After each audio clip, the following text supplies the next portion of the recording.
Feel free to pass the rum cake. Feel free.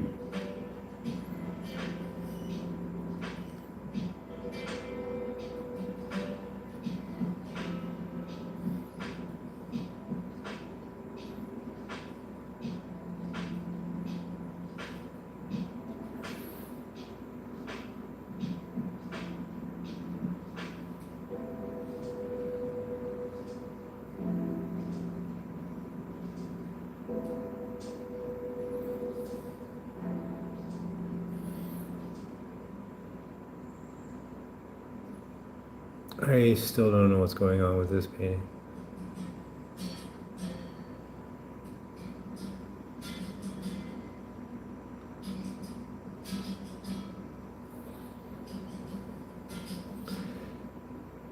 Usually they work out though, but who knows? I think they work out because I just won't stop until I got something that I'm at least happy with. Today was just I wanted to paint and I didn't want to, I just wanted to paint. That was the goal. Then I looked at some famous paintings to get started, just like kind of palettes and layouts and stuff like that. We were talking earlier about her wardrobe failure. Maybe that's what this is going to be called. The famed like wardrobe failure.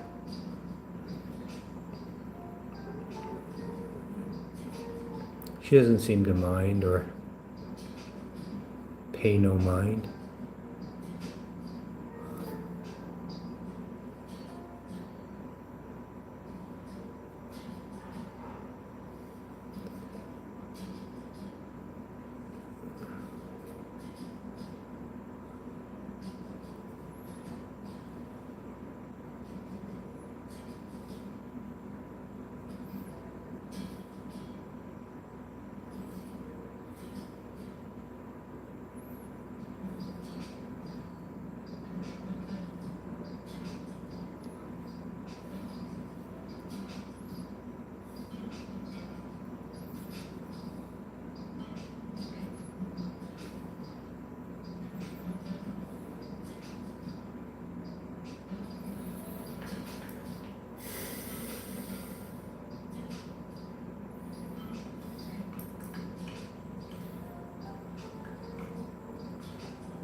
Thanks, Tyrone. You're doing pipe fitting?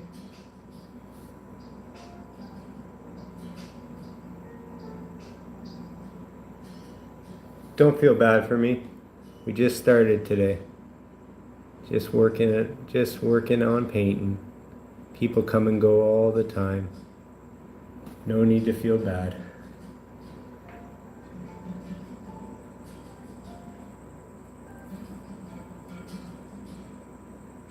Yeah, I'm here. That's all that matters.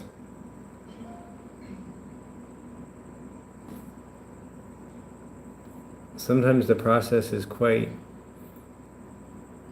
it depends on your mood, right? It can be super slow, very slow process.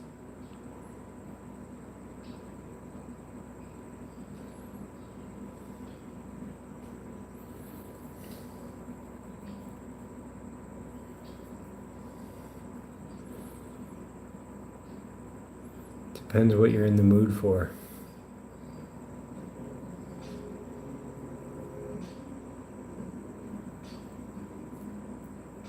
Yeah, people come and go. It's all good.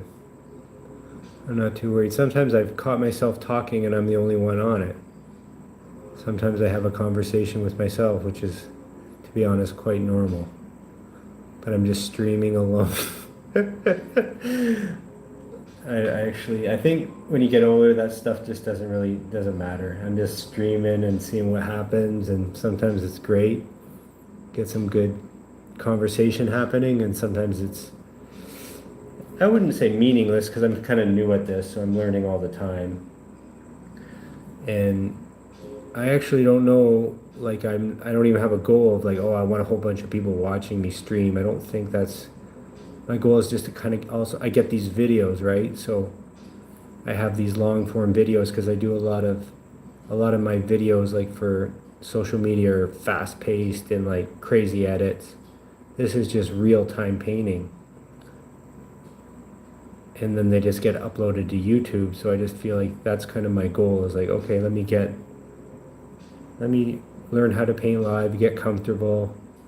If there's 20 people watching, awesome. If there's 5 people watching, cool, easy for me to engage when, there's not a lot happening. And then if it's just me, I don't feel discouraged for some. I think I'm grateful that I don't feel discouraged about that because I'm just capturing the video of me painting in real time anyway. And most people, I think, just come in and check in. Most people, I think, just come in, check in, see what's happening, and then move on with their day. I would imagine that's what I would do if I was watching someone streaming. See what they're up to, say hello, and then move on with your day. And then if you want to ask me some questions about what I'm doing, or I'm not the greatest teacher when it comes to techniques and stuff. I just can tell you what I do.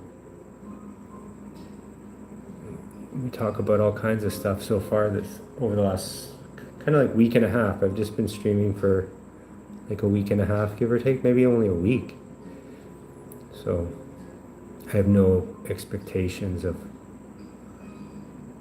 streaming. I like when people see my videos that I edit. So, if only one person watched my finished videos, that'd be kind of discouraging for sure. But streaming, I don't even have goals. I just want to get in the habit of like showing real-time painting because I wouldn't call it tedious. For me, it's not tedious, but you can see how it's just a lot of back and forth. It's a slow burn. It's a slow burn. But I love like just, I'll say this, and maybe this is like really important that I say it 100 times a week, is like waking up with an idea and then being able to see that idea come to life in some form or another is kind of the greatest gift that I've experienced on this planet. That's like a regular occurrence. So it's nothing like it's not like a huge thing, but having an idea in your brain and then making that come to life on a regular basis is so incredible and so incredibly fulfilling. Even like, this is a little bit different because there was no idea I just wanted to paint, see what happens when I paint, look at some images, looked at some old famous paintings.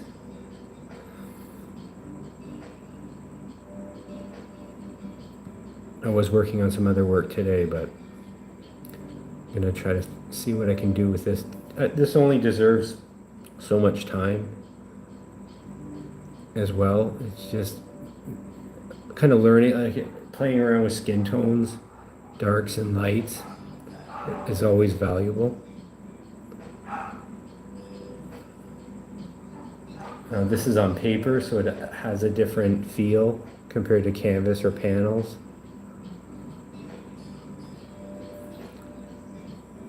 So something just happened there which is really big, which is like, I just saw myself getting into smaller strokes.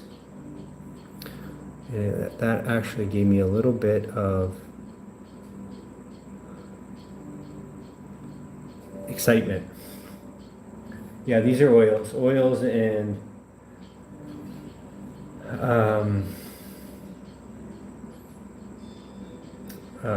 lots of thinner or mineral spirits and some liquid. And earlier I was definitely treating them more like watercolors. You're just laying on like really thin layers. Art of Mind, thank you. Yeah, I'm in the zone, enjoying myself for sure. And I just just kind of got in the zone, like literally probably as you said that. Because I'm starting to see something with this character. And the last video I was promising kind of myself that I don't want to get grotesque. I don't want this to turn into something like horrifying or like disturbing, which sometimes there's nothing I can do. It just goes there. With this, I work pretty hard at I don't mind oddities and strange. I think I prefer strange oddities or like humor or satire but things that are like just completely grotesque. They happen. I have a number of paintings that are just fall under just disturbing and nothing else. But with her, I wanted her to be, she put the time she had a wardrobe malfunction, but she's doing her thing. We don't need to penalize her for that. Sometimes life's hard, man. So having a wardrobe malfunction is not that big of a deal. It happens to the best of us. Right? We can't fault her for that. We've all had a ball slip out when it shouldn't have, and we move on with our lives. Ball slip.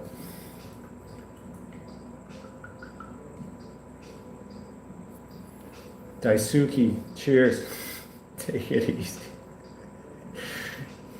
You did this. You did this, Daisuke. You did this.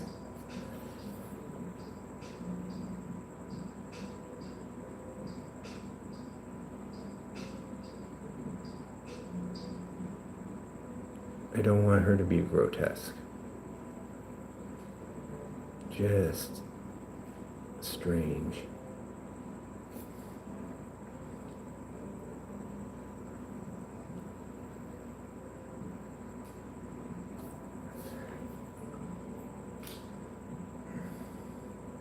Just strange.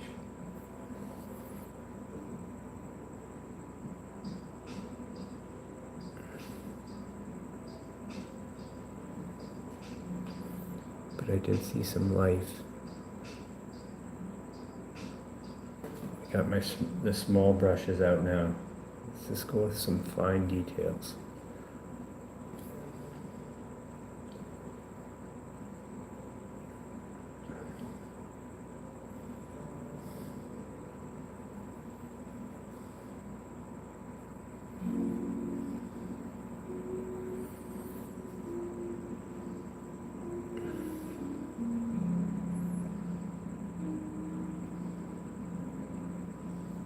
I'm not sure if she's old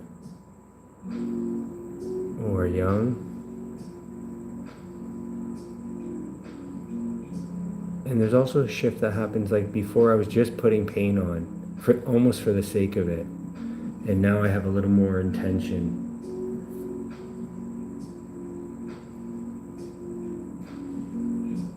Again, not only do I want to see this painting finished today, but I'm starting to see her face come to life.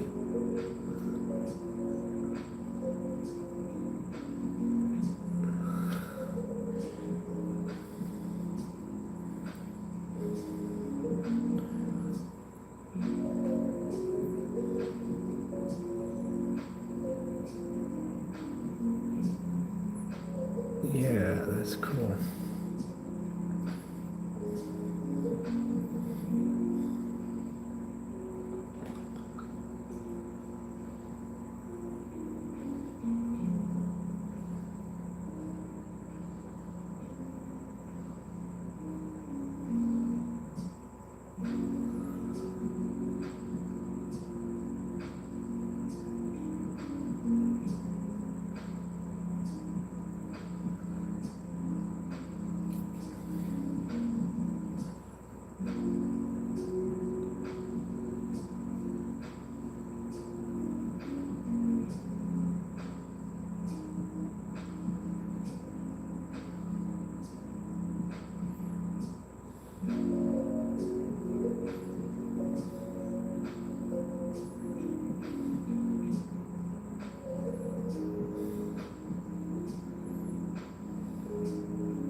I'm not even sure I know where the light source is coming from yet.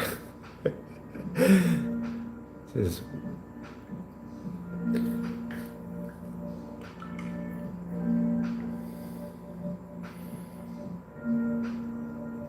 think what we'll do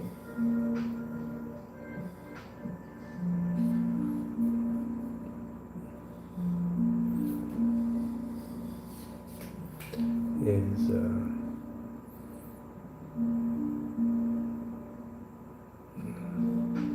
maybe kind of lopsided here, but she's definitely getting a crown. Let's see how we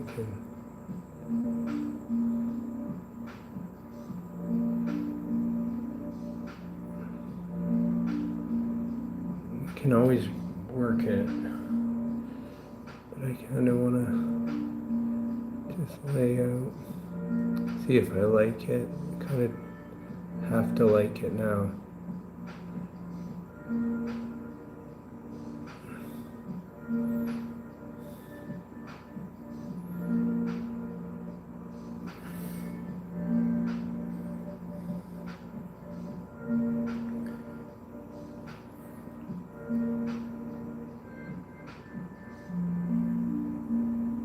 Just touch it gently first, kind of still like shaping it, see if that's really gonna happen. I think so.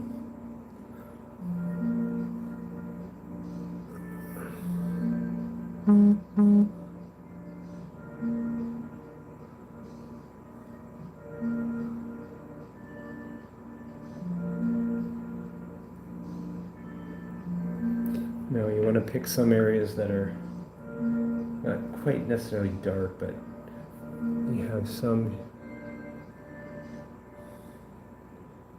You want to form it by adding a little darkness in there now.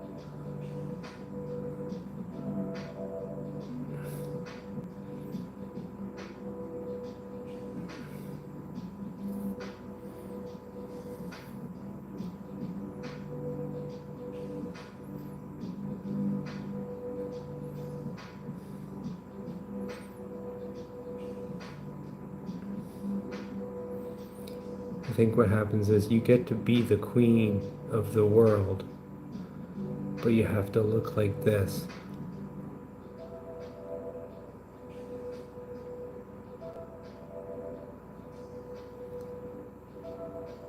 With the wardrobe malfunction and all.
So what do you choose? You get to be the queen of the world, but you have to look like this.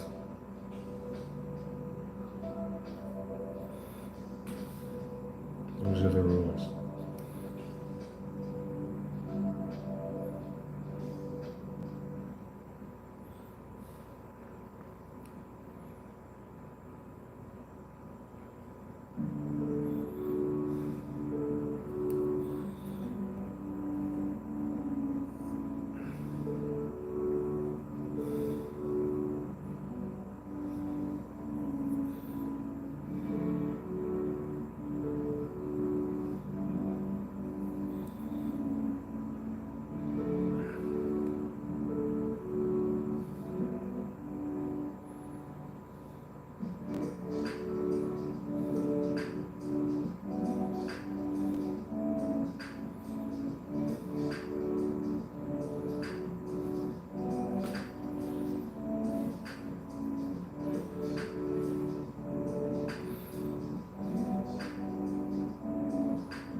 Right now, just slowly building her up.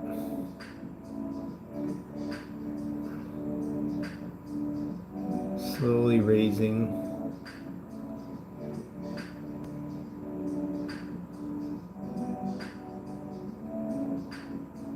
Elevating like certain areas. With peaches, greens,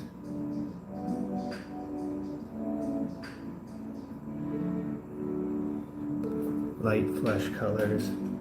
I want her to have lots of color.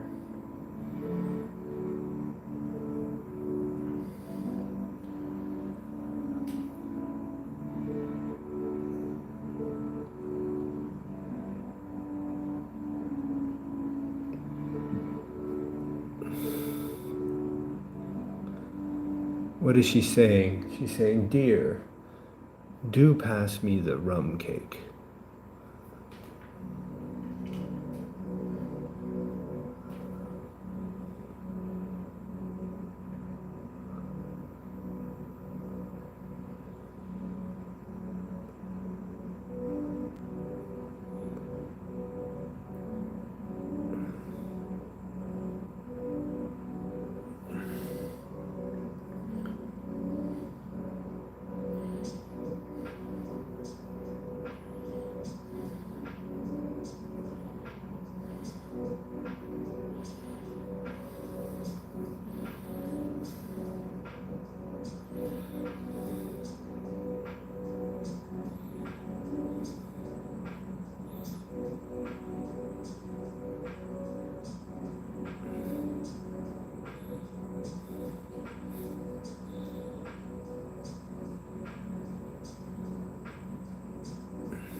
Rare condition, yeah. With the rare condition, but this is like a new version.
It started as that princess that I found like old famous paintings.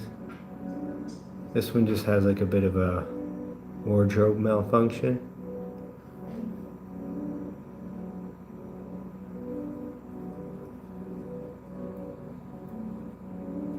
But I think the idea is you get to be queen, but you have to look like this. Queen of the world.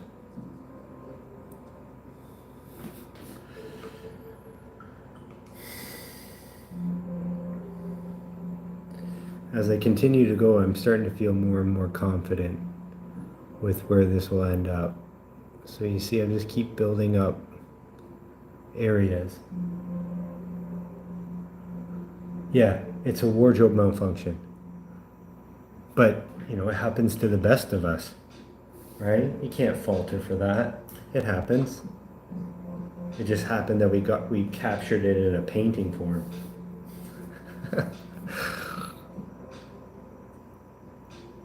But hey, it happens. We've all had like a ball slip or, you know, an unwanted wardrobe malfunction, happens from time to time. No worries. We'll all forget about it. Except for this one. It got captured. Or maybe it was requested, hey, can you pretend like I had a wardrobe malfunction, but really I really wanted to show. I wanted to just show some of, for the boys.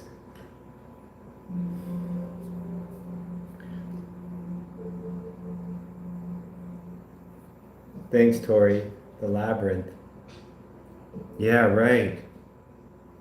Which, like, some of the characters, like the Muppet characters, kind of looks like a Muppet. A very long wardrobe malfunction. Lit pigment, finally front row seat, jaw paint. I like to trying to get like you. Yeah, do it. Keep going. You know what?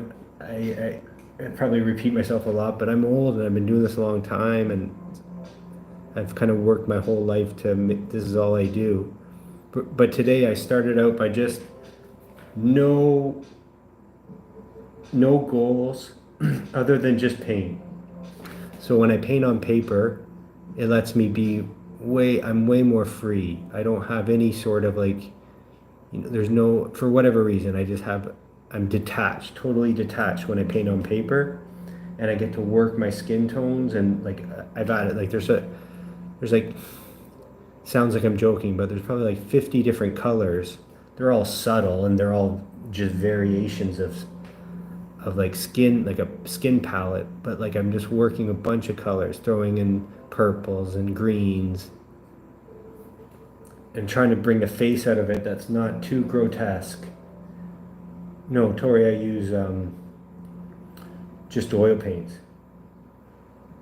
But earlier you'll see, like when I first started this piece, it was very like you water them down with mineral spirit and like thinner, and then I use some medium, which is called liquid, and then I treat them like water paint, or yeah, watercolor in the beginning, and then you slowly build up. And now I'm kind of in the second half of the painting, so where it's like, oh, I know where I'm going kind of now, and I just slowly build up.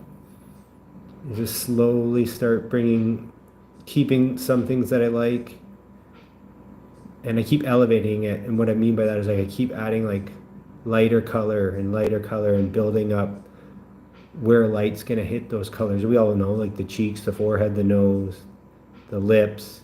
But when you put them in odd places, like highlights and build up in odd places, it makes the face look very like warped and like bizarre. So that's what happened today. I just wanted to paint today.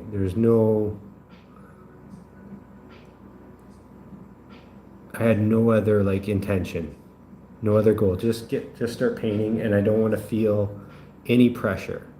So paint on paper. I also like how it feels when I brush on paper and I build up layers.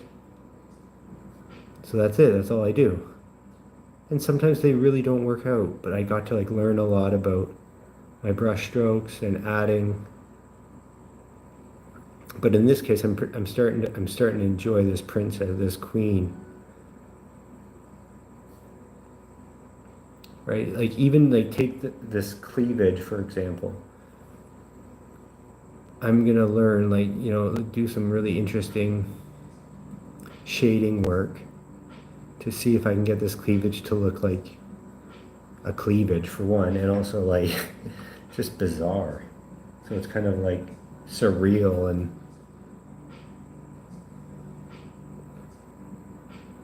seems like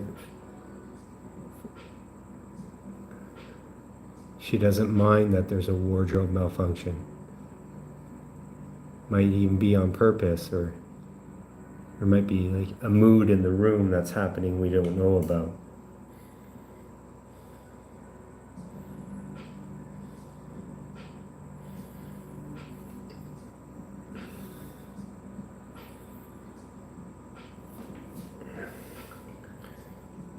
But when you build up slowly like this,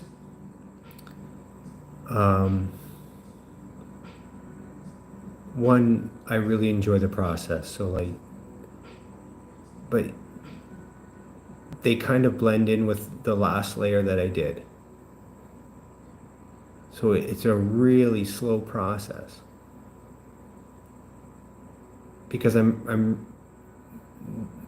these paints are really washed down. Like there's a lot of thinner, medium, and thinner I mean like mineral spirits. So I'm just putting on these layers subtly over and over again. But they're all kind of different, they have different tones. So you're mixing all these different tones in.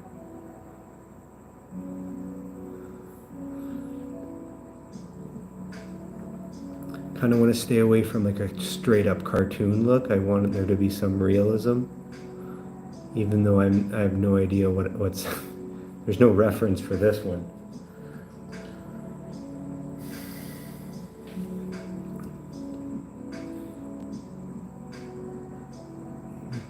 Even though she's the queen, I think she's been having a hard go at things. Her staff give her a hard time. Her servants, they don't listen like they should. You know, it's hard.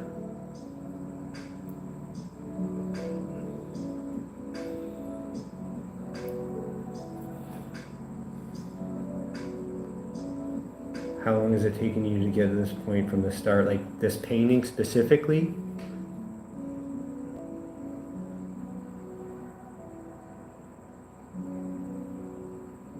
This painting I started today, I've put in a few hours into it. Maybe 2.5. But there was a lot of time where I had no idea where I was going, so I was kind of spinning my wheels, but I let myself do that because I had no idea what was happening today. Again, just wanted to paint. So I give myself that room just to like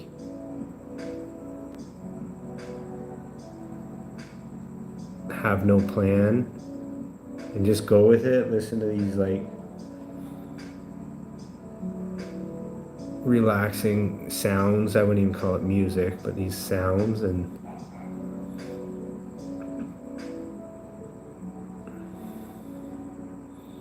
it's also changed forms quite a few times, especially in the beginning.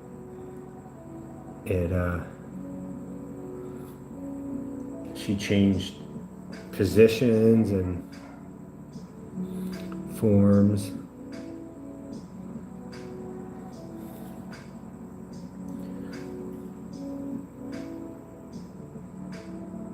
But I've kind of done this how do I say it? When I just start off painting and I just know I'm going to paint, I know I'll keep at it until I get to a place that I like it. And I've done that process hundreds of times where I just paint and I start looking at different references. Even I switch up the references in the middle of the painting. I was looking at a bunch of different references for this. So I started off by that famous painting, the Eck painting. I can't remember what it's even called. But it's like one of the most famous paintings where it's the princess. I think someone mentioned it already, where they have the some sort of disorder or something. So she was the impetus for the painting, the original concept. But then I started looking at all kinds of different secondary references, and there's also a fine line between being like, I don't want to mock, like, you know, when you start painting, sometimes things can start looking really weird, and like I have some sort of underlying message or something like that. This is just a weird looking lady, and I don't know where it's going. But sometimes it can get like almost too, not real, but like too, can be offensive, I think. Which is not kind of my intention. I'm just painting.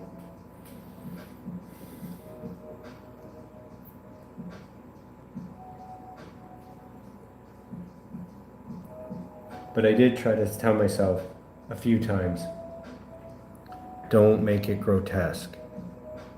I just didn't want to like just make it like dark. I don't even mind grotesque, but try not to be dark.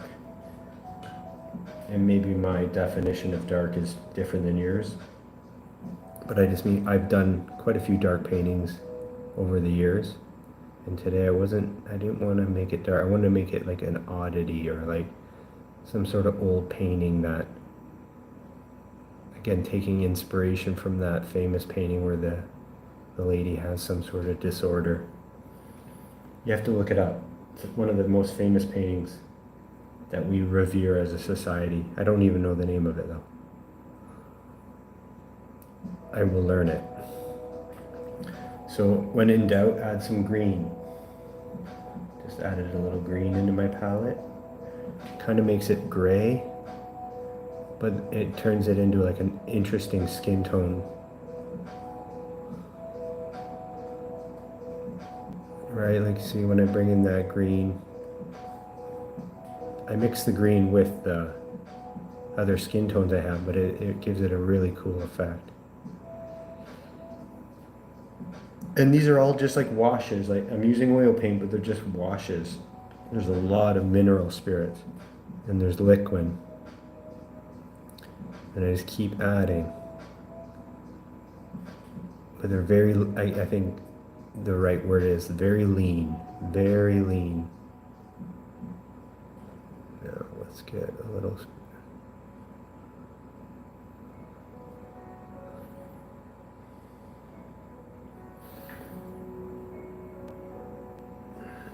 Get your brush right. That's always a reminder.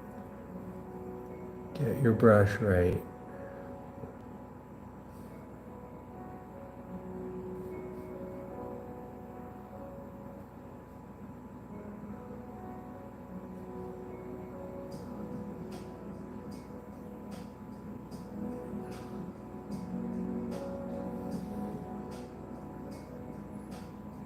Tone down the nipple.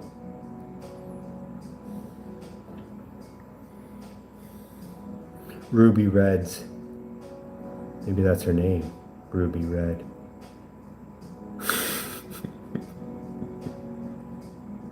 Maybe I shouldn't be streaming.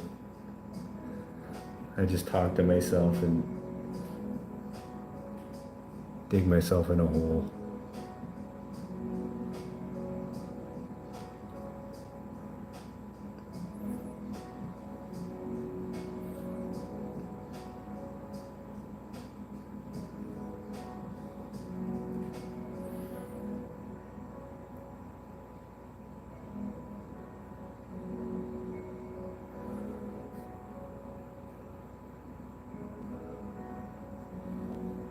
Still kind of, she's starting to take shape though.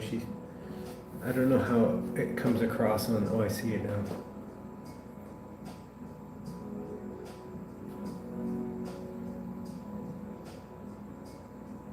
Oh, I'm happy you saw that. So you saw the reel I did, right? The robot parents.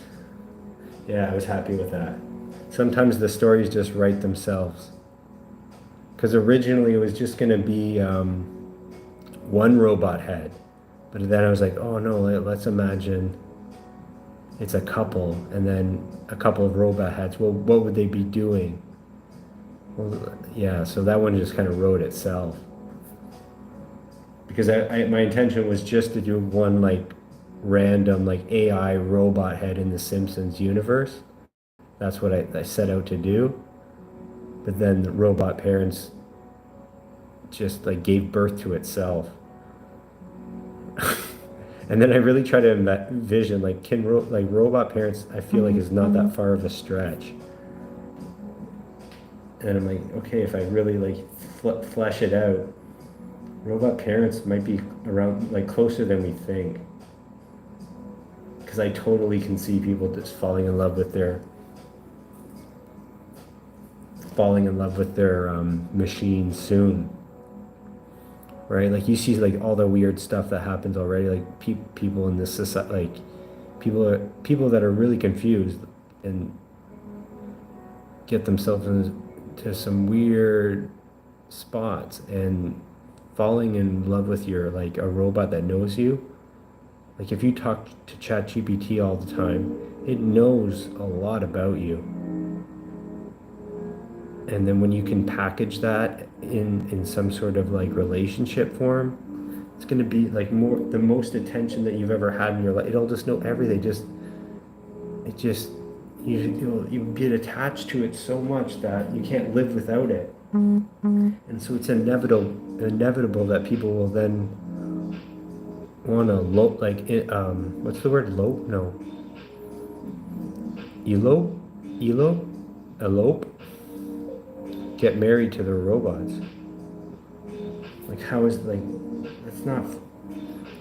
I think we kind of all can see that. Like it's not that far. It's not far-fetched. So then, if you're in love with your robot, you marry it, and society treats it like it's more than property. It's some sort of like gets some sort of special rights. Then why wouldn't you be able to adopt children with your robot?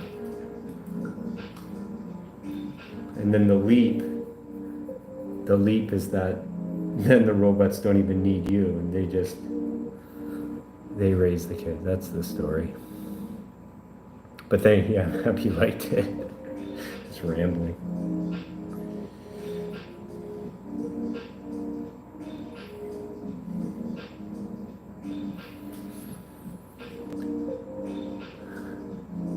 I kind of also noticed that smaller paintings don't really translate that well on the live stream, so I try to bring the camera close to the as close as I can to this painting, so you can see some of the small detail. But I think it's hard to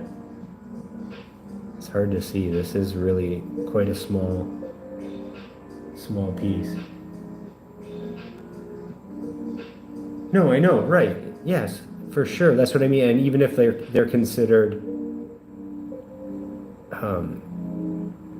like even if society still laughs at that and mocks that, think of like when that starts building, like adding up, and all of a sudden your aunt married this robot after her divorce, and you're just like, oh God, she's crazy. But then it just keeps happening and happening. Yeah, and so imagine when the dolls actually have like these personalities that are like indistinguishable from human beings, have personalities, make jokes, order things at a restaurant that they don't even eat. It'll just be crazy. Like when are we gonna start seeing people out at dinner where you don't even like where it's just kind of like not the first time, but like when you see people out for dinner with their AI, whether it's a robot form or they just have like an earpiece in, and they're just literally having a conversation with themselves, not somebody else, like with their robot, as if they're right there with them at the restaurant.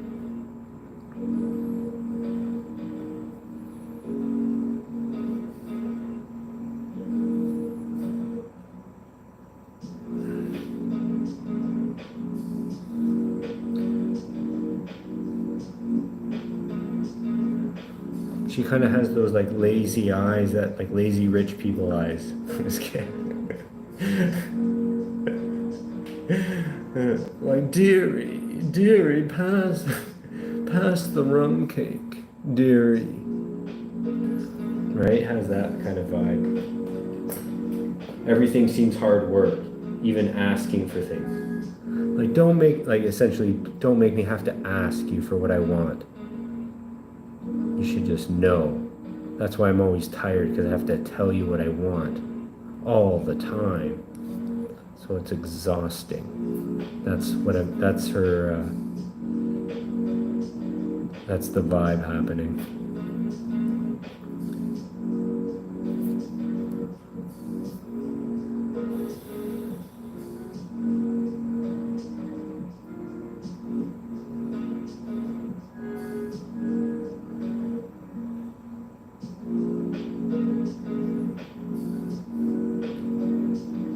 But I find if I take my time and build these layers up, like how I am doing, which is very slowly, probably tedious to watch. There's a life force that kind of starts to happen where it seems like there's like some elements of realism because you're just building up these skin tones over and over again. And I wouldn't say they dry in between doing this, but they do kind of blend together.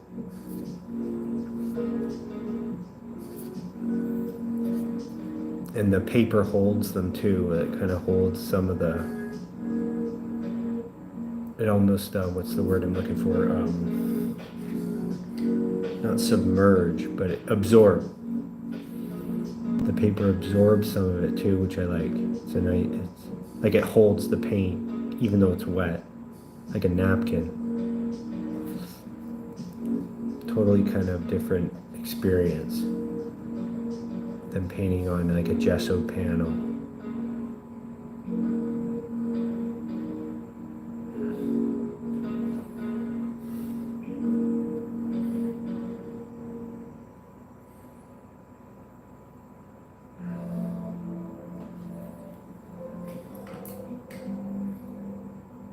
Yeah, walking peanuts.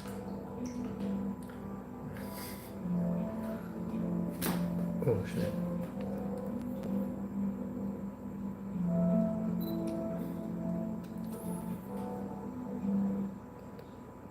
So if you're watching for any length of time now, you'll just see I just keep building up the layers again and again and again and again and again.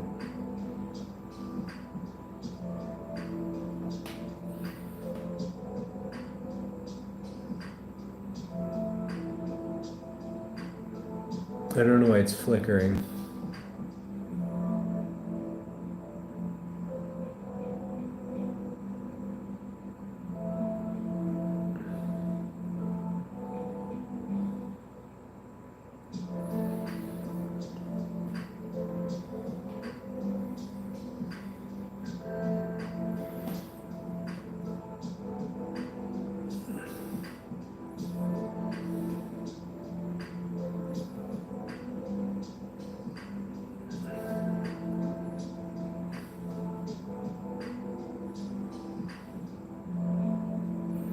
Probably need to look at her hand from that original painting I was telling you about, because I want her hand to be kind of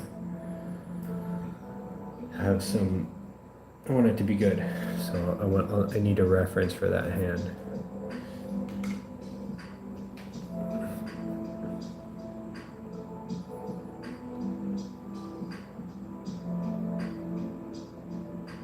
Sometimes I think about like the skull, like if you know when you see the skull and it has that cheekbone that goes all the way to the ear.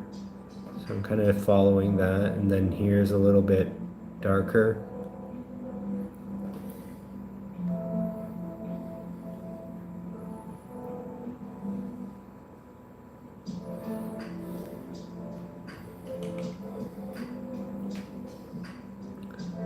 But you can kind of play around with it, like it doesn't have to be that way, and then that's when you start getting some weird deformities or like oddities. And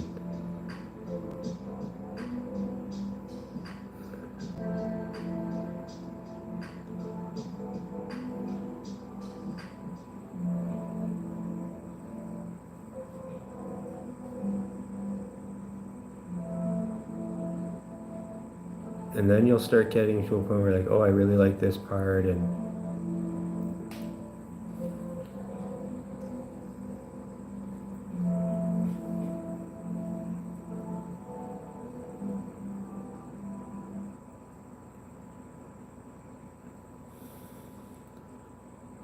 seems like kind of her bottom lip is sunken in there. Want to keep it almost like a Simpsons character, like quite a big overbite, but it's kind of sloppy and messy. But she's working with it. It's all good. It's a bit messy.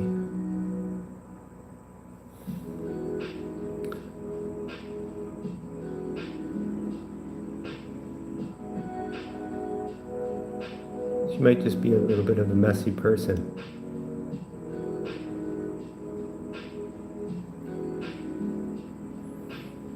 We can kind of make deduce that because of, again, the wardrobe malfunction on picture day, on painting day.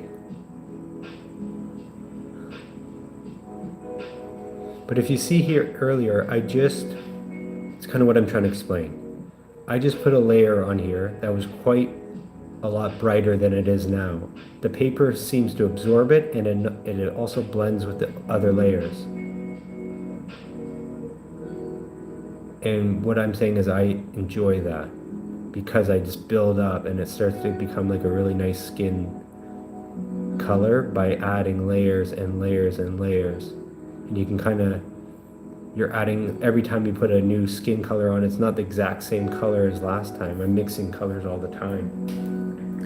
Reds, orange, yellow, ochre. Yeah, even some greens. So you have to keep building it up, but the payoff is usually pretty awesome. Skin color that you get later on.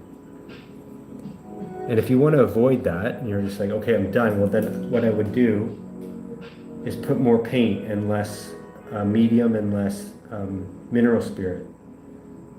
So I'll get my reds, orange, bright yellow, mix those up, add a little bit of brown, just tone it down. Then throw in my titanium white. I am going to add liquid, but not as much. And then I'm going to really just make sure that I don't add a lot of mineral spirit. I'm going to get the color I want. I want this very, not white, it's just a very light peach that I've created, a very light peach, you know, flesh color, but very light, very bright.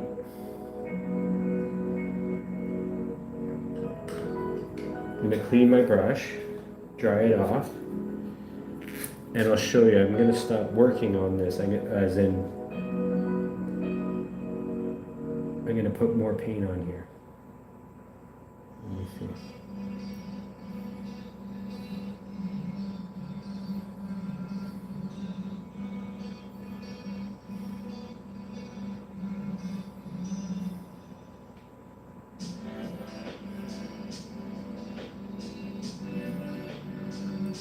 It's not the final layer, but it's just, I'm going to show you what happens. See, like you can tell that that's more paint, because it is. But I'm going to pick my spots. But you see, that's more paint now. I'm still going to blend them in now with a dry brush, a little dry brush. Work around it. It's automatically blending in with the other layers underneath, but it is a lot more paint on there. So this should brighten it up pretty good. Let's see. I have to do it again versus like 30 times.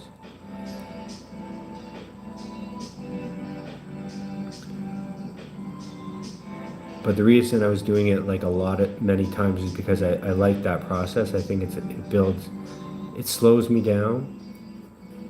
It allows me to see the painting unfold. And I like the skin textures that I get, the skin tones. It looks like it looks like skin when you do that. Building up layers slowly.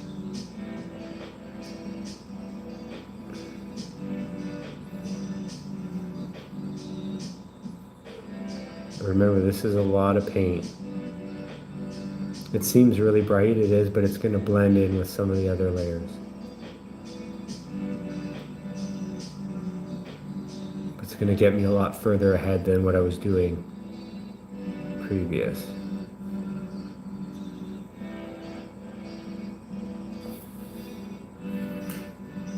I can't fix it. I don't know why it's flickering.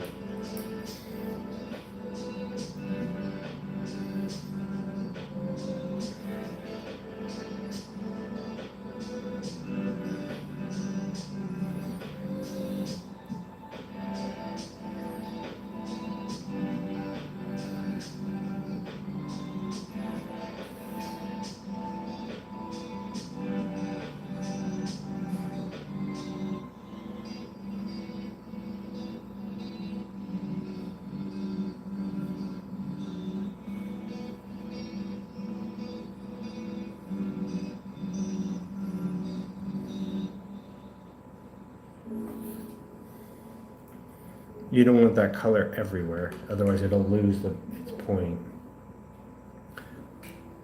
You can move it around by blending it.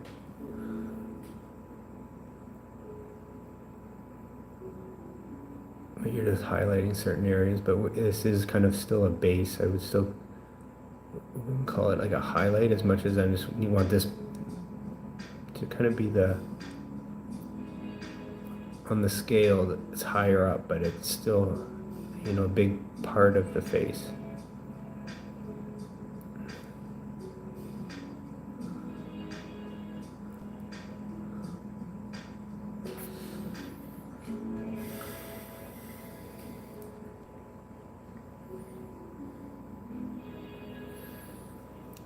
Let's imagine what we know, like I know what I'm doing with this crown. I want it to look like she sat on it a few times or something.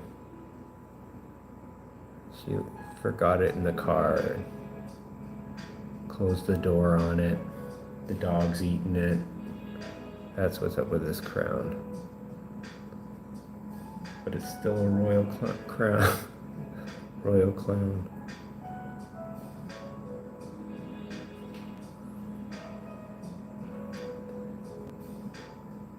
I don't know how this translates in details, but these are small little marks. I'm not sure if you can see it or not.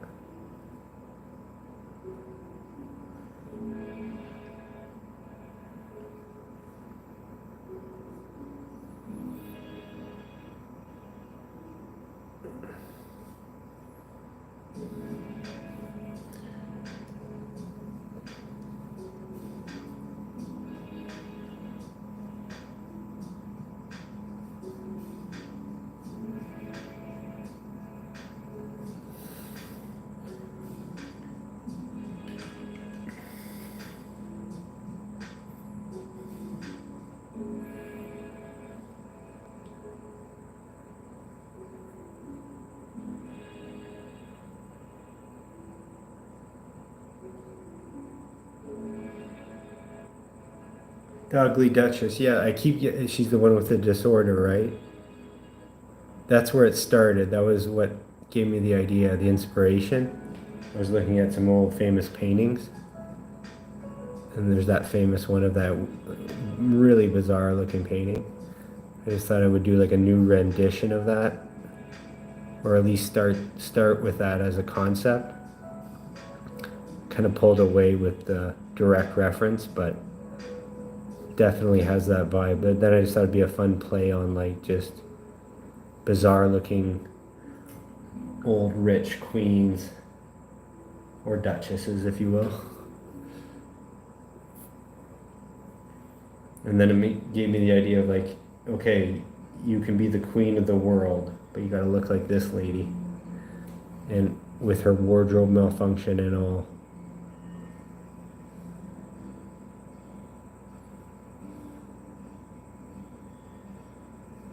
Skin palettes is pretty easy. Lit pigment, like it's just playing around with, like, keep it really simple. Like even if you took like orange, like a summer orange, and white, just that, you'll get like a really light peach color, and then you can add in a little brown, like a burnt sienna. So you just have like this is just like orange and white right now on my brush.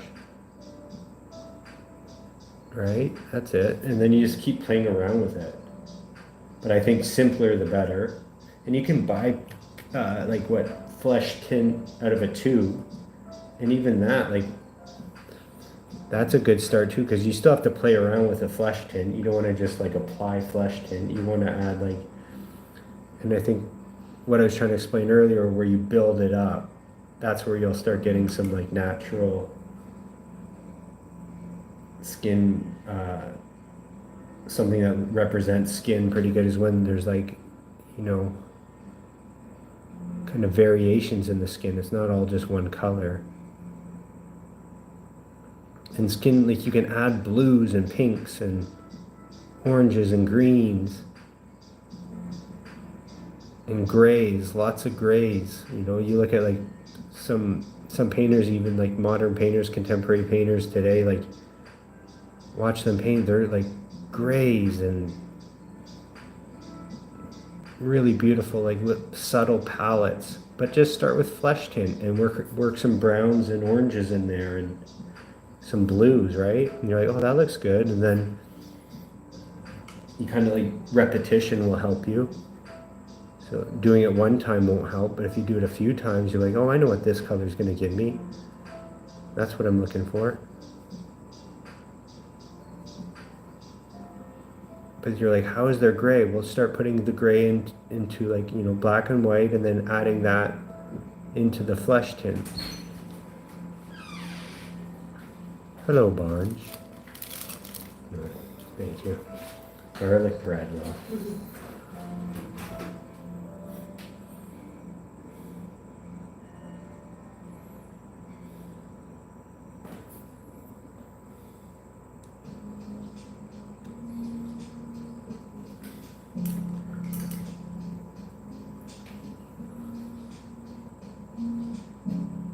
Yellow ochre is another. So there's the Zorn palette, which I think is yellow ochre, red, vermilion red.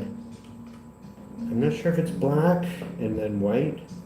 It's like a really basic palette, and you can make some really interesting, like really natural skin colors just from like a really simple palette. And there's probably like really great tutorials online, like, hey, how do I make skin from the Zorn, I think Zorn palette? And you'll be like amazed at how just to pull some basic colors together can give you a really cool palette. And that's what a lot of the certain masters and old painters used to use, like a simple palette. Today you can get really funky, but you can learn some of the old techniques. And a lot of people use it today too.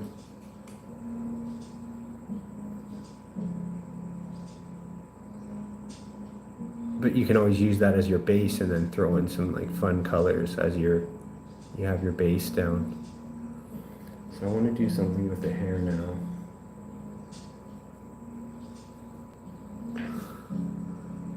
We'll just make it up.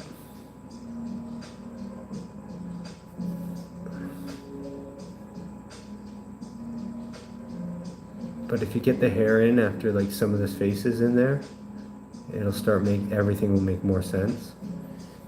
Even if the hair's just silly, but just a strong, like kind of more visuals to bring it all together. I might need a reference to see here, but maybe not.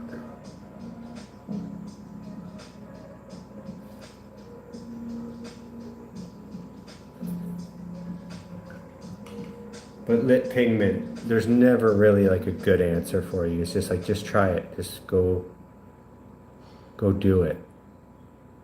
And go, okay, that didn't work out, but then do it again. That's kind of like, unfortunately, the way it's gonna go. But you'll get lucky a few times, and some of the things will just come together really nice. And you're like, I don't even know how I did that. But over time, you're like, oh, I know exactly how I did that.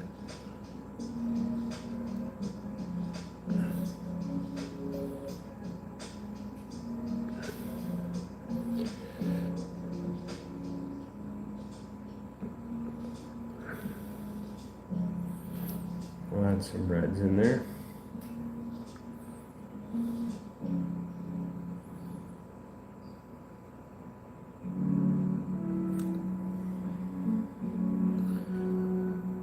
Maybe there's some sort of, looks like it kind of changes direction maybe, I'm not sure. Let's see.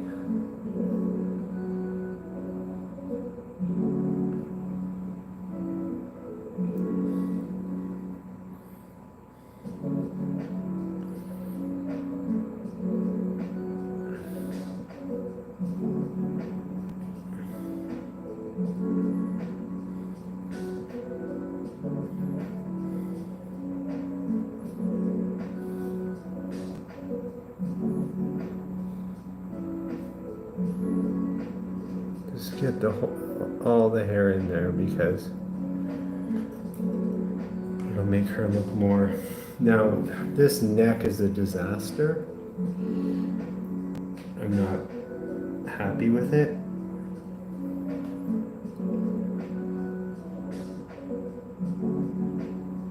I don't want it to look stressed, like she's lifting weights, but maybe.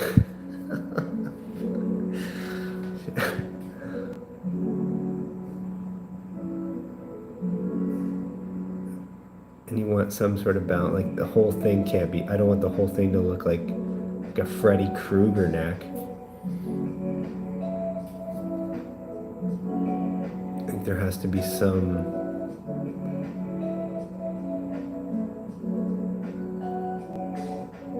base that's not also all shadow. And then this mouth, I think what we'll do is here's where it gets really crazy. Again, I almost might have to stop doing small paintings because it seems like it's hard to pick up on some of the detail, but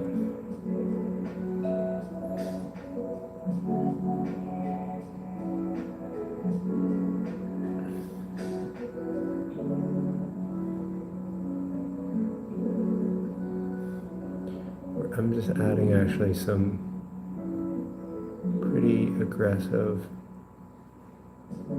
darker values here because it'll make things get really funky.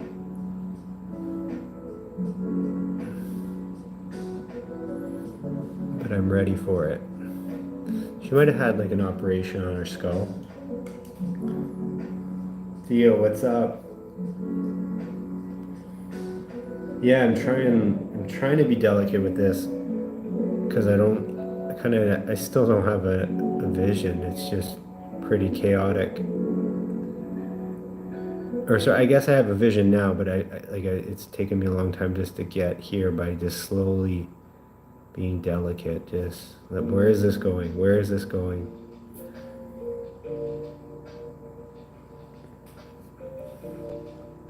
There's also a little piece, and I wanted to give it that old painting vibe, but I'm not sure yet. Yeah, I'm not sure. It is what it is.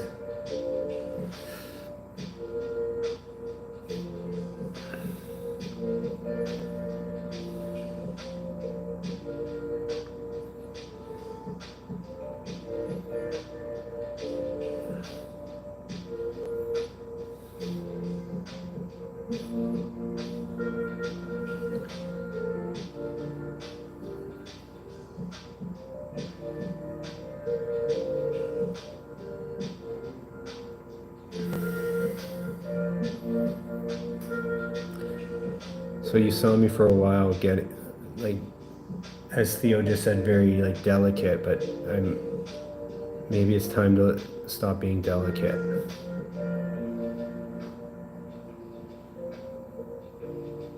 Because I want to see more. I'm getting, what's the word? Not frustrated, impatient with my own.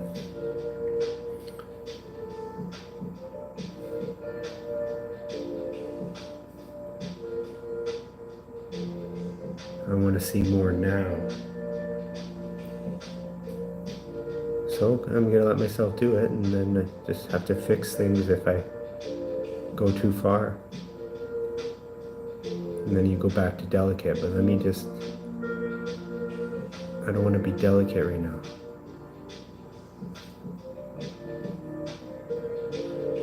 I want these features to be strong and ridiculous and aggressive.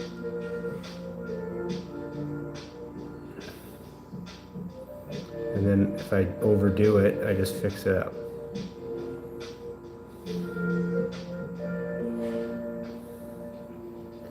Sometimes you gotta break the mold, get out of there.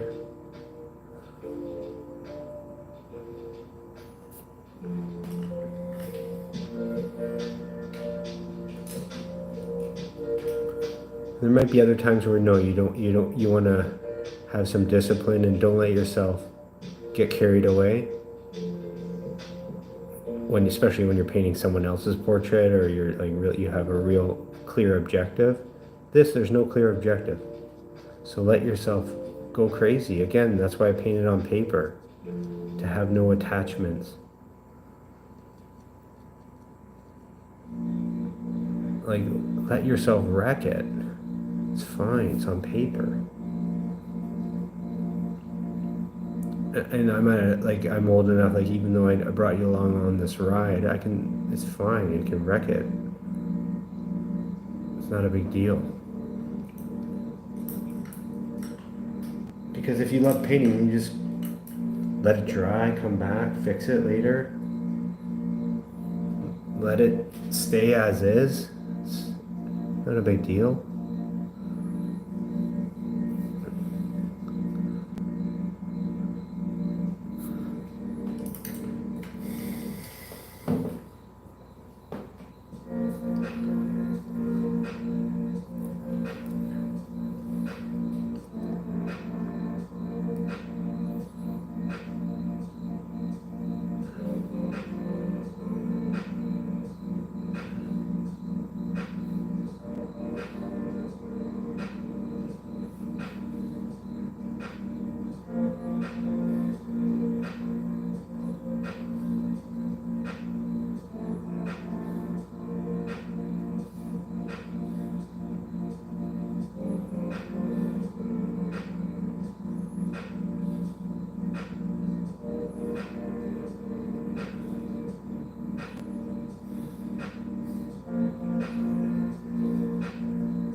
Probably gonna pull her hair back a little bit.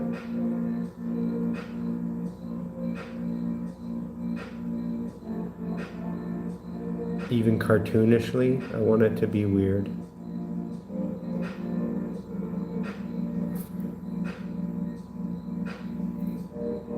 So see, that seems just like too dark of a tone. I want there to be color in that ear. I don't want it just to be like black and beige.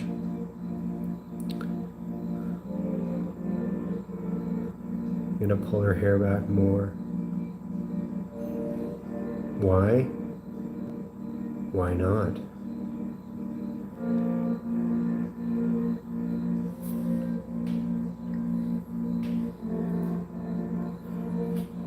I think it's kind of the style at the time. The bigger the forehead, the richer. It's a show. It shows your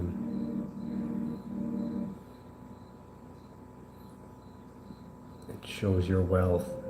You know, if you have a big ass forehead, it means you're more wealthy. Obviously, clearly.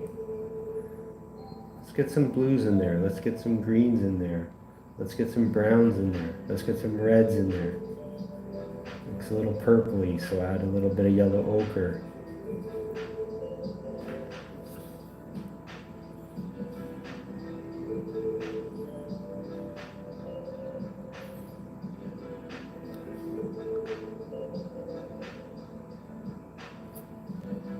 Let's make it dark. Add some dark. Don't be afraid. Get dark.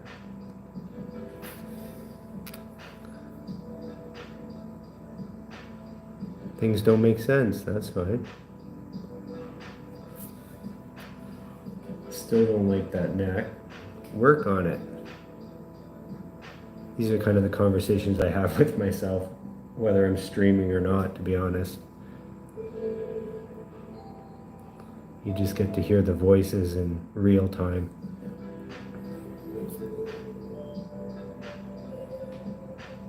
You think she's a nice person? Or is she like a gremlin? You think she abuses her staff? with no hesitation? Or is she very giving? Does she give her staff like overtime and sorry, what's overtime pay called again? What's time and a half? What's that called?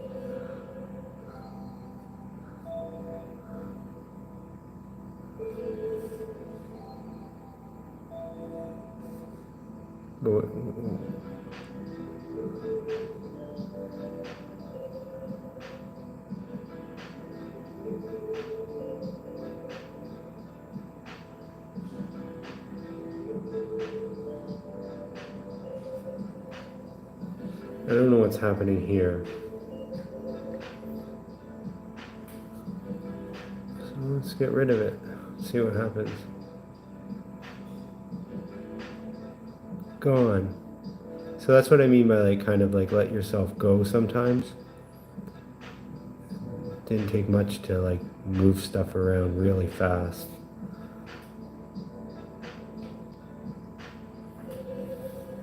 Starting to look like my uncle.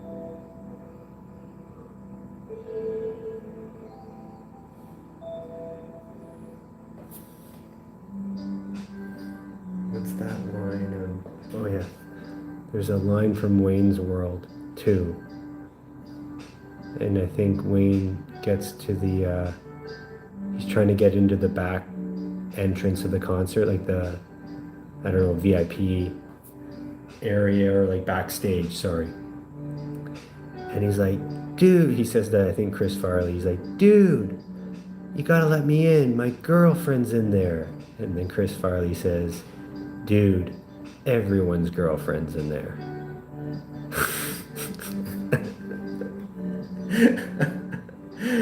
Oh God! What a punchline!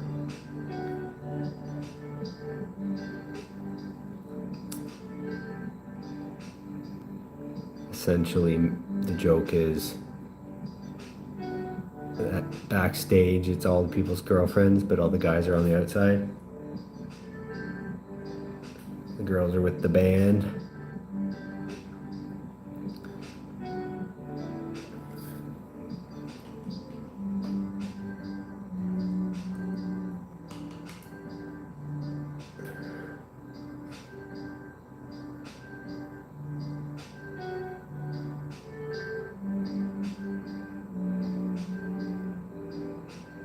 Yeah, you came a while ago, right? Yeah, it's like nothing has changed, and then when you look closer, there's these little details that I've slowly adding. I'm happy you came back though to see what's going on, because it's like it takes so long to make things happen, and then sometimes things happen in like 2 minutes, where it went from totally different directions. I'm still trying to hold the overall idea together. Just an odd-looking princess. We should have more odd-looking princesses. Might be a good idea.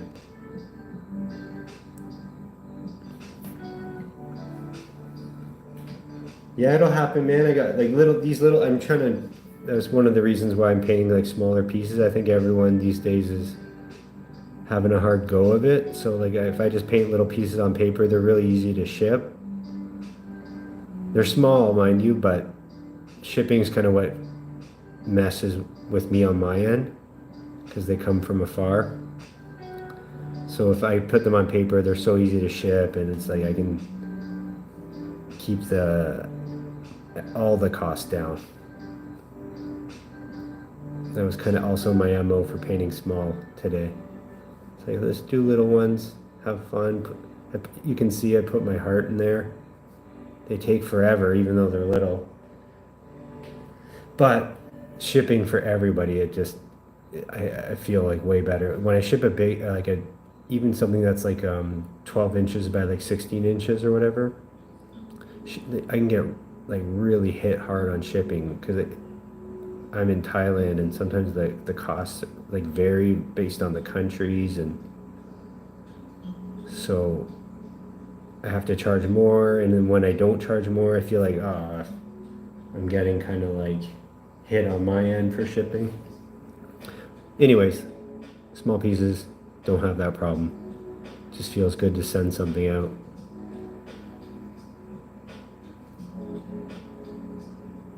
And I like to work small from often. I like little brush strokes. I find it very like soothing. Let's add a little blue.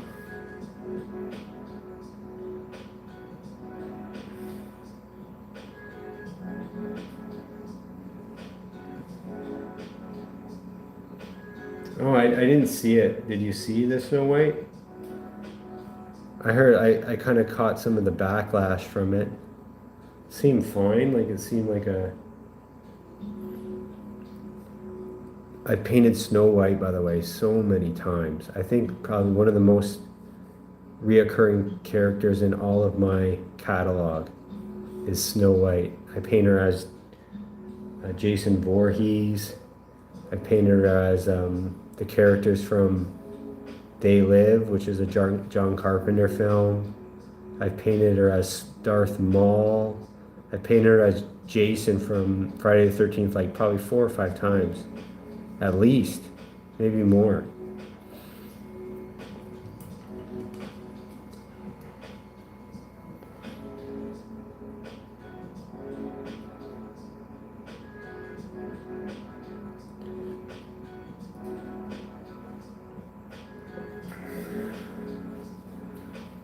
Yeah, you like where she's going? I want her to tell a story. We always assume kind of like the worst in her character, like for whatever reason. It's like if she's a pretty princess, then we assume she's a good person. But if she looks like this, we assume that she's mean. That's why I thought it'd be interesting if they're like, no, this princess looks like this and she's a really good person. That's the twist, right? We always grew up with things like, oh, if it's ugly witch, then they're bad. But if they're pretty, that means they're good. Can't this princess be like not very attractive, but like a really beautiful heart? Isn't that the twist? That's what, you know what? I'm sticking to that. She's a really good person. She looks like this, looks tough. You know, it's a tough go. However, did you see it like recently, or you just heard me talking about? Yeah, I painted her. I gotta post that again. I want to post that again. Darth Maul. I was happy with that piece.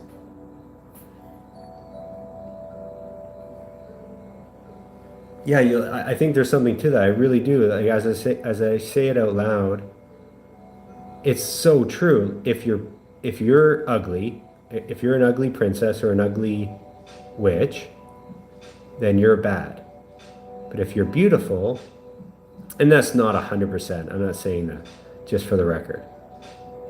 But usually, like if you look like this, we're going to assume you treat your servants very poorly. And I think the reason why we assume that is because if you look like this, it's a hard go at life. And if it's a hard go at life, it's hard to treat other people kindly. And I think that's true, right? Like if you look like this, if you look like you've had a hard go, it's hard to treat people kind. That's kind of like maybe we make that assumption. But let's switch it up. You have a hard go at life, you look pretty rough, you know, certain things are not working in your favor, to put it politely, but you still got a heart of gold. Why doesn't Disney and all those things play on that? Like, hey, I don't really look pretty, I don't look pretty, but I'm still a good person. Still got a good heart. Still want to save the world, but I just don't look very attractive. I look like I beat my staff. I look like I take out my anger on the common people. But I don't. I just look that way.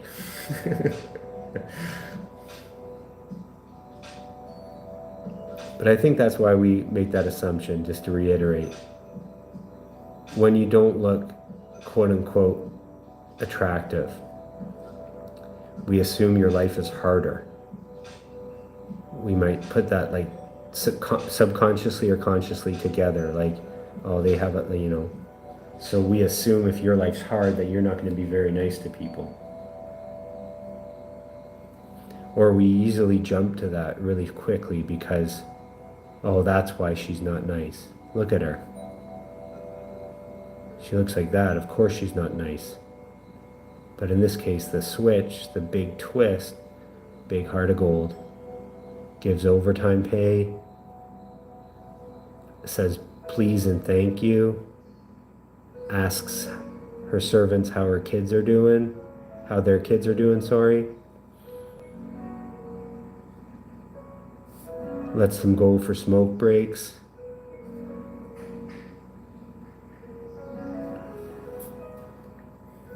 Is thoughtful, remembers their names. Something you would never imagine a ruler would do. But this ruler has a really high EQ, like emotional intelligence.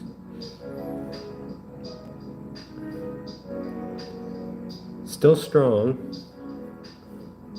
still knows what she wants, but kind. And her staff is very receptive. She has a really good recidivism rate. No one quits. They stick with her, and that's cool, right? Like, she knows what she's doing. She knows how to keep her staff motivated. You know, fresh tea, fresh hot tea is always there. She doesn't have to act like they just know. Why? Because she has a kind heart. So she knows how to get what she wants through kindness. Let's give her some detail. I'll be honest, this took way, like this, I've been going at this for a long time, and I'm not sure it's worth it. Oh God. Maybe I'm telling you these stories to convince myself that there's something here, and there just might not be. And when I think like that, it makes me kind of want to go off the rails a little bit and have more fun and be a little more crazy.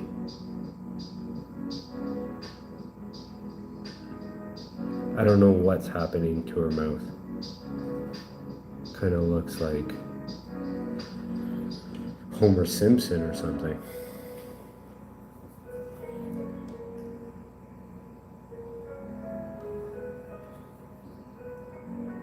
But it's true, right, Tori? Like, we've grown up thinking like if you're ugly, then you have to be bad when it comes to like princesses and fairy tales, I should say. Like, think of even like, I don't know how old you are, but Wizard of Oz is like a perfect example. The good witch was very pretty, and the bad witch was green. Right? Well, they just came up with that Wicked, so I guess it's in the zeitgeist again. But the original is like, that's just how you distinguish good from bad. Ugly, bad. Pretty, good. It's that simple. So all I'm saying, for the fourth time, is that they should start swapping it. If you're ugly, it means you're really good. You're a good person. And if you're beautiful, you're the scum. You're the antagonist.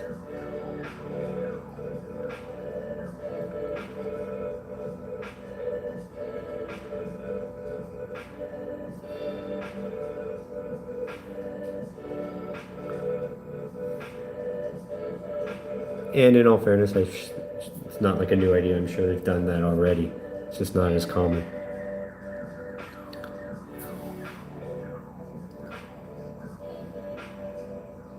Yeah, gotta have that tea on hand, Tyrone. They know what they're doing.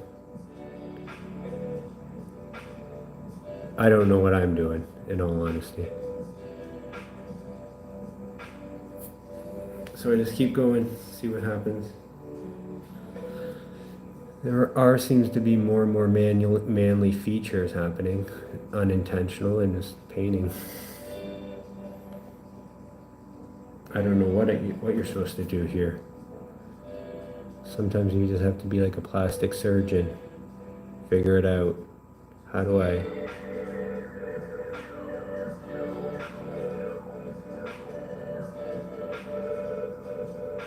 take a pile of mud and turn it into the Taj Mahal? Can it be done?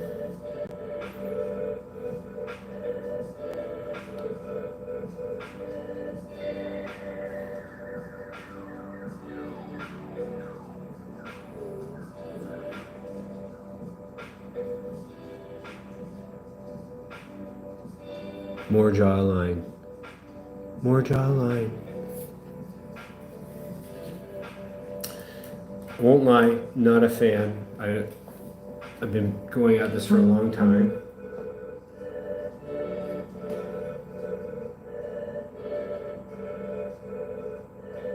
Mad rip, yeah. Still going.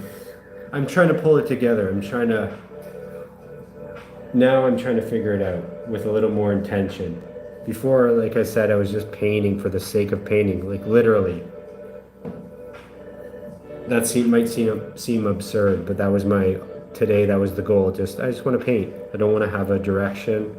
I don't want to have a vision even. Just want to paint.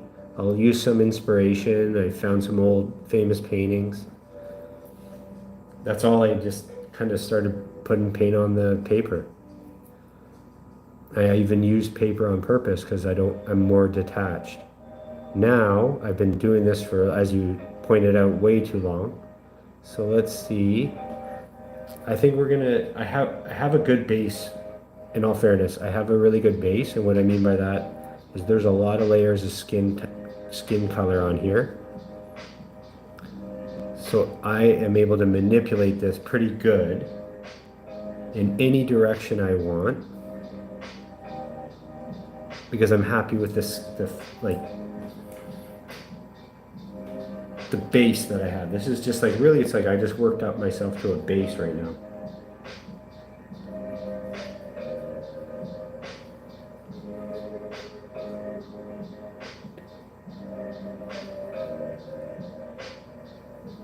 Let's see.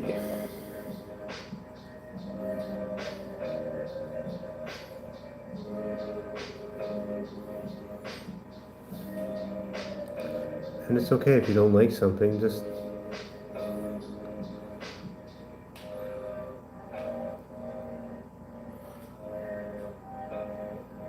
I don't like that. It doesn't need to be that dramatic, so calm that down. When you have kind of like the upper lip, unfortunately, male or female, you're gonna have some kind of like aftershave thing going on. Too much. Blend it in. And by aftershave, I just mean like there's like subtle blues and greens around the lips and the mouth.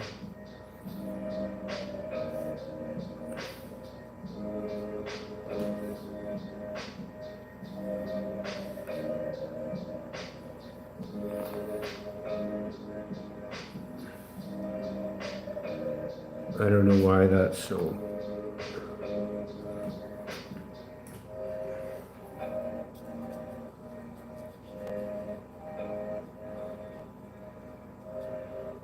Work it in. I've told you guys already, I don't like the neck. I don't want her looking like she lifted weights. She's lifting weights.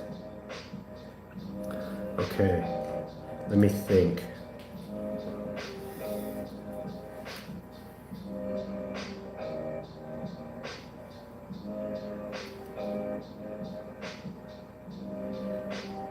Triple C. Yeah, I'm doing good. I don't know what I'm doing right now. I'm not happy with what I'm doing right now, but I had a great day, and I'm having a great day. But I'm trying to figure out now what's going on.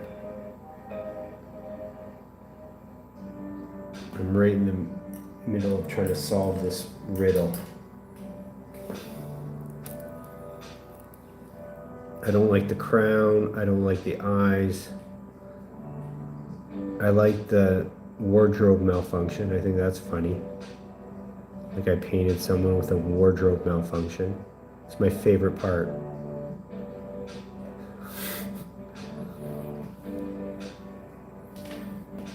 But that's all I got, is a wardrobe malfunction. Okay.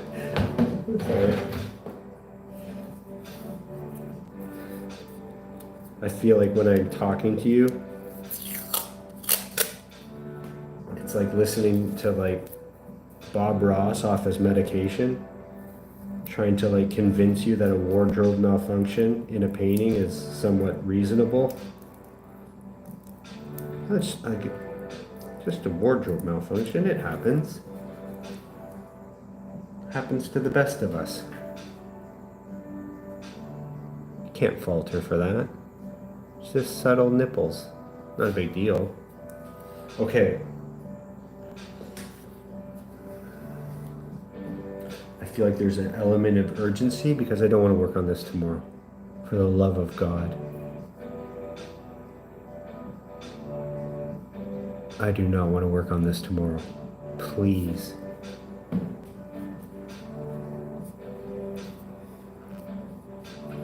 The hair is ridiculous.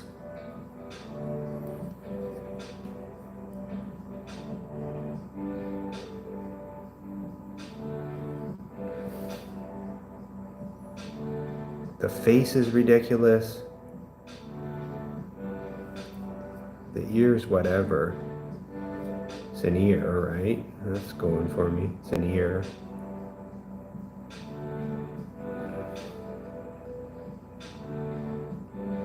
Okay, hair's going behind the shoulder. Okay. The crown is interesting, but it doesn't look like it's clearly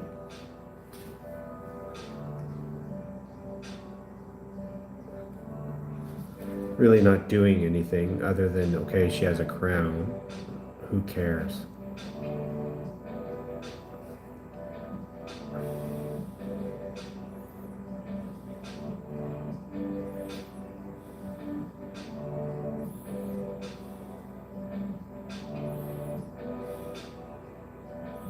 Don't want her lifting weights, so calm that neck down.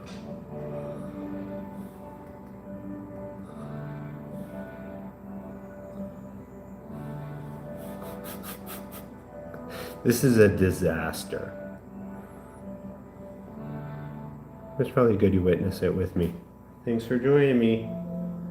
It's a bloody disaster. So they're like puzzles. The paintings are like puzzles. How do I solve this puzzle?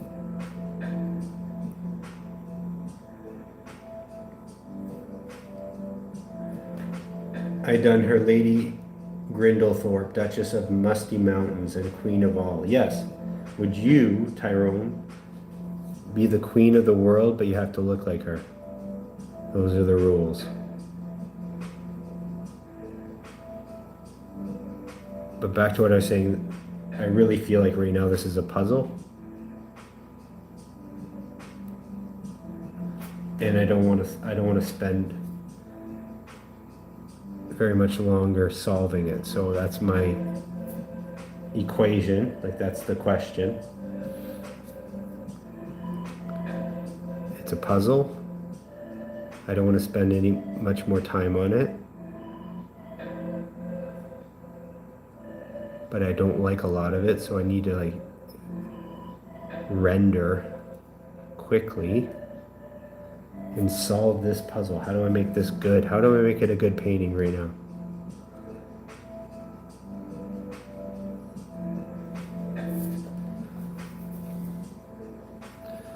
Just going with my gut, to be honest. I'm rushing, but not at being aggressive, but I am like just putting some paint on here.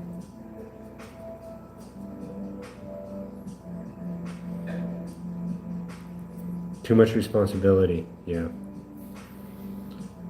Yeah, I don't think it's a winning. It'd be better to be a lord.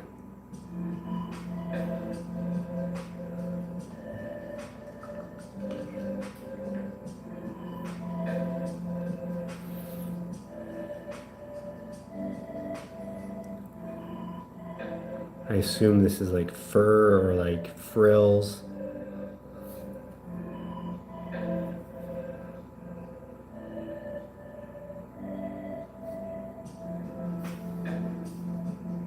Doesn't make sense. Why does it go up here but not over here? Can roll with that, whatever. Stick to certain areas, don't do the whole thing. Add more.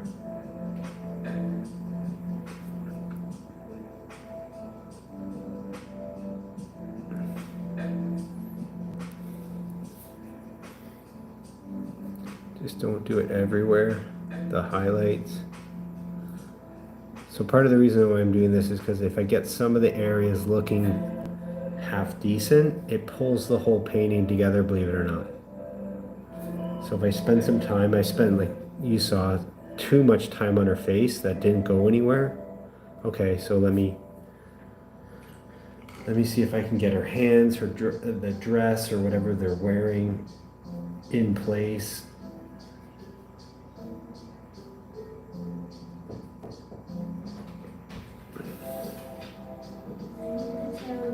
Tell me. Oh wait, no. To her. Why? Because she just sit in the middle Oh, I of know. the door. I know. And she just there like Waiting. I know. waiting for dad. This is my dad room. I just come and see her. She's just Right. in the middle of the door. Okay. Come on, Nina. Of course. No, I just don't want her to mess up my camera.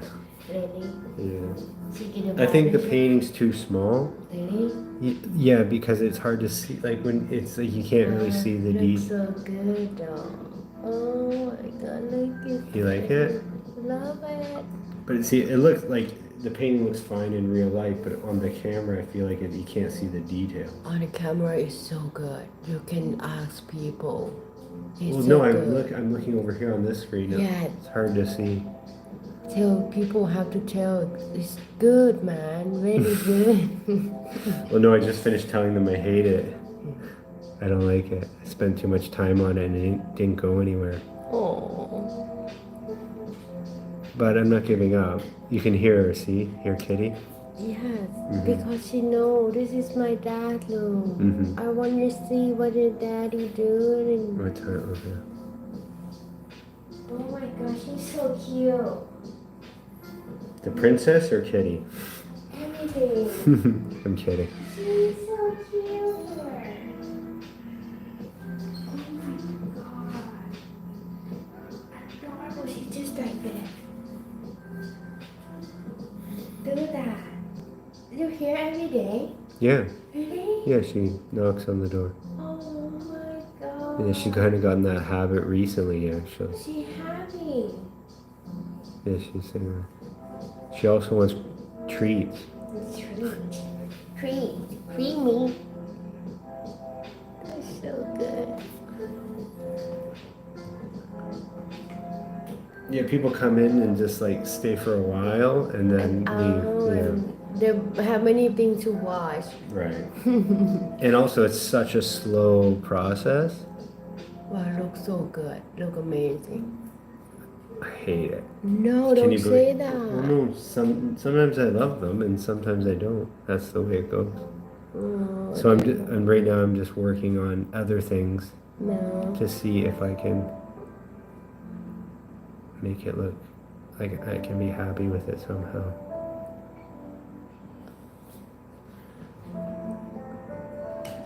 Wow. She's So can I have a baby that you know the term? You know that. I know.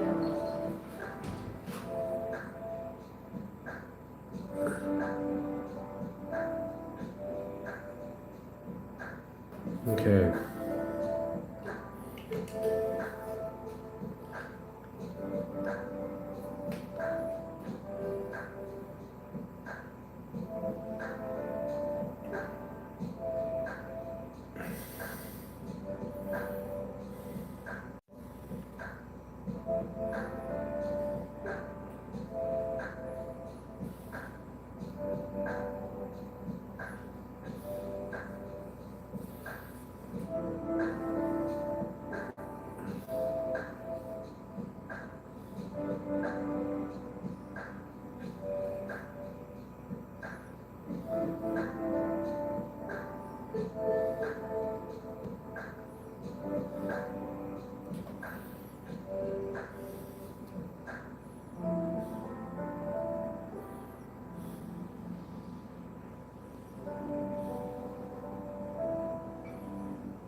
Sometimes when you really don't know what to do, just add in a crazy color.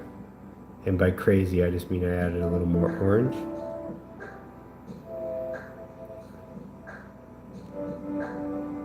Clearly, like, this neck is not proportionate to a normal portrait, or like I won't say a normal human being, but like there's no like it just goes head, neck, sorry, head, head, body, head, shoulder, head and shoulders.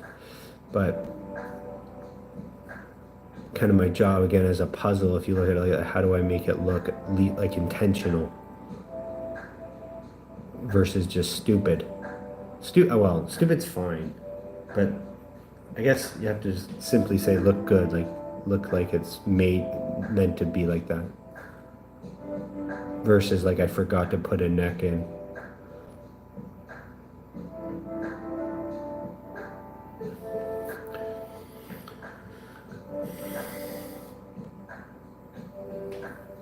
And I think maybe as I continue to stream and stuff, you'll just have to hear me repeat myself, because it's kind of, I'm just talking how I talk to myself, only I'm speaking out loud.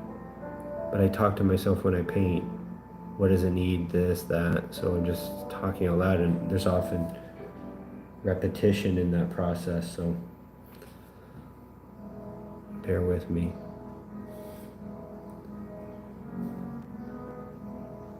So you saw I put some shading under his eyes, her eyes, and just tone it down, go back over it.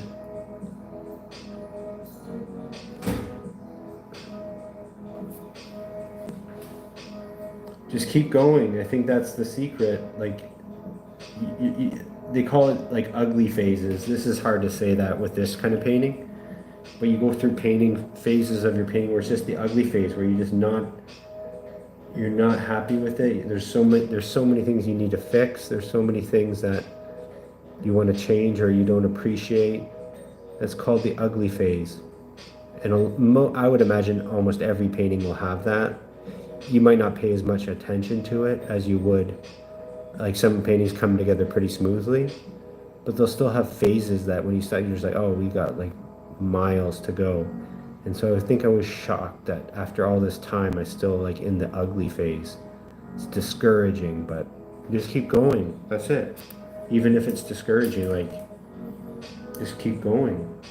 See where you end up. In the worst case, as I mentioned, if I have to paint it tomorrow, I will. I just don't want to. I want to work on something else. I have something else going on that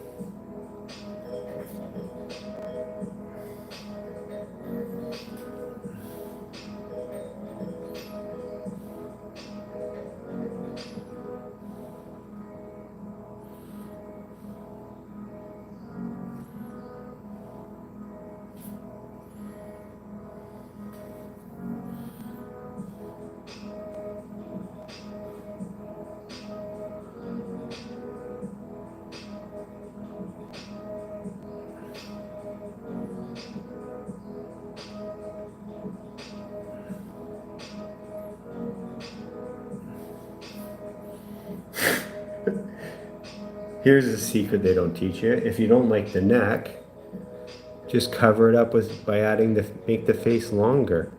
Easy, simple. If you don't like the neck so much, just make the face long. It's not difficult, right?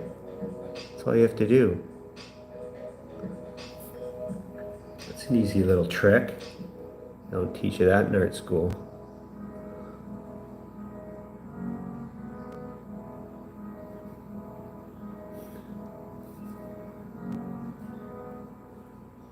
Man, I really don't like this neck. Well, extend the chin. Chin extensions. Always a crowd pleaser.